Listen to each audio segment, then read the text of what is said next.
ఇవన్నీ ప్రిడిక్ట్ చేయాలి, ఇది నాకు క్లియర్ గా లోపం కనిపిస్తుంది, మీరు చాలా ఈజీగా తీసుకున్నారు, మీరు ఎందుకు ఈ విధంగా చేశారనేటువంటి కూడా వ్యక్తం చేశారు ఆయన. సో రేపు సీఎం గారు వస్తారు కాబట్టి ప్రెస్ మీట్ కూడా ఉంటుంది. ఇంకా రేపే సీఎం గారే వీటన్నిటికీ అడ్రస్ చేస్తాడని అనుకుంటున్నాను కదా. చేసేదంతా కూడా అధికారులే కదా, ఇంకెవరికి బాధ్యత ఉంటుంది. ముందర రోజు నిన్న కూడా నేను మీటింగ్ కాల్ఫర్ చేశాను అధికారులతో.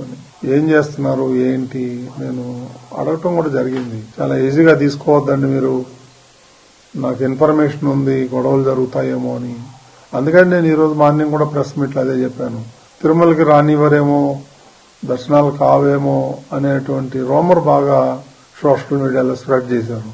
అందుకే నేను మార్నింగ్ కూడా దాన్ని ఖండించాను నేను మీ అందరి ముందరే. అలాంటిది ఎవరు ఉండదు, ఎవరైనా రావచ్చు తిరుమలకి, దర్శనంకు మాత్రం టోకన్లు ఉండాలి తప్ప తిరుమలకి రావద్దని ఎవరు అనలేదు. ఎవరైనా రావచ్చు అని పొద్దున్నే నేను స్టేట్మెంట్ కూడా ఇచ్చాను. నాకు తెలుసు ఏ గొడవ అవుతుందేమో అనే నాలో అనుమానం ఉంది. నేను అధికారుల దగ్గర కూడా వ్యక్తం చేశాను.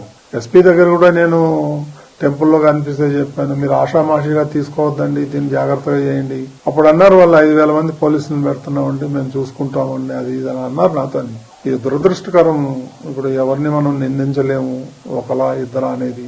ఈ పొరపాటు జరిగిపోయింది, మరి దానికి చింతించడం తప్ప మనం చేసేదేం లేదు ఈ టైంలో. ఇప్పుడు కుట్రేమి ఉండవు అండి దీంట్లో, ఎందుకు ఉంటాయి కుట్రలు కానీ, అవన్నీ అబద్దాలు.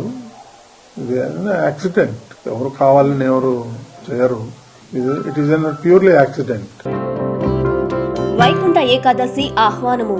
నెల్లూరు ప్రజల ఆరాధ్య దైవం వైకుంఠ వాసియగు శ్రీ తల్పగిరి రంగనాథ స్వామి వారి ముక్కోటి ఏకాదశి వైకుంఠ ద్వార దర్శనము జనవరి 10వ తేదీ శుక్రవారం ఉదయం 4:30 ప్రారంభమగును.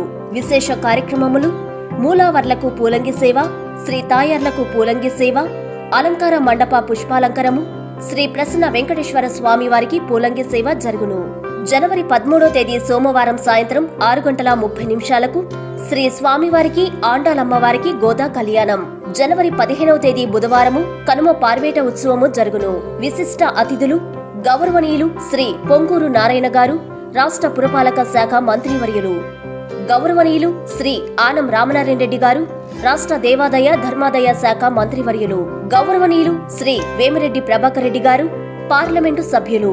శ్రీ స్వామివారి ఆశీస్సులతో ఆయురారోగ్య అష్టైశ్వర్యాలు వర్తిల్లాలని మనస్ఫూర్తిగా కోరుకుంటున్నాము.